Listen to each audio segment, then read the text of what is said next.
ఈ వీడియోలో మనం సాధారణంగా పాలిచ్చే తల్లుల్లో వచ్చే డౌట్స్ని క్లారిఫై చేద్దాము. ఫస్ట్ డౌట్ వచ్చేసరికి పాప ఆర్ బాబు ఎందుకు ఎంతగా ఏడుస్తుంది? పిల్లలు ఏడవడానికి మెయిన్ రీజన్స్ వచ్చేసరికి ఆకలి, డైపర్ తడిసిపోవడం, గ్యాస్ నొప్పి, లేదంటే వాతావరణం చల్లగా కానీ వేడిగా కానీ ఉన్నా కానీ పిల్లలు ఏడుస్తూ ఉంటారు. అందుకే ఒకసారి పాలిచ్చిన తర్వాత కూడా ఏడుస్తూ ఉంటే డైపర్ని చెక్ చేసుకుంటూ ఉండాలి. అండ్ పాలిచ్చిన వెంటనే పడుకోబెట్టకుండా కాసేపు భుజం మీద వేసుకుని వీపు నిమురుతూ ఉండాలి. అప్పటికీ ఏడుపు ఆపకపోతే మీ దగ్గరలో ఉన్న పీడియాట్రిషియన్కి వెళ్ళి చూపించాలి. ఇప్పుడు సెకండ్ డౌట్, మా బేబీకి పాలు సరిపోతున్నాయా లేదా ఎలా తెలుసుకోవడం? పిల్లలు పాలు తాగిన వెంటనే ప్రశాంతంగా 2-3 గంటలు నిద్రపోతున్నా, రోజుకు కనీసం 6 నుంచి 8 సార్లు యూరిన్కి వెళ్తున్నా పాలు సరిపోతున్నట్టు లెక్క.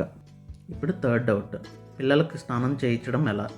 సాధారణంగా బొడ్డుతాడు ఊడేంత వరకు గోరువెచ్చని నీళ్ళల్లో ముంచిన క్లాత్తో తుడిస్తే బెటర్. ఆ తర్వాత బేబీ సోప్తో గోరువెచ్చని నీళ్ళతో స్నానం చేయి. ఇప్పుడు ఫోర్త్ డౌట్, సాధారణంగా పిల్లలు రోజుకి ఎన్నిసార్లు మోషన్కి వెళ్తూ ఉంటారు?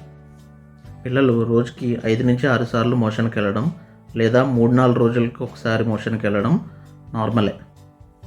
కానీ బేబీ మోషన్కి వెళ్ళేటప్పుడు బాగా ఇబ్బంది పడుతున్నా, బాగా గట్టిగా ఏడుస్తున్నా మీ పీడియాట్రిషియన్కి చూపించాలి.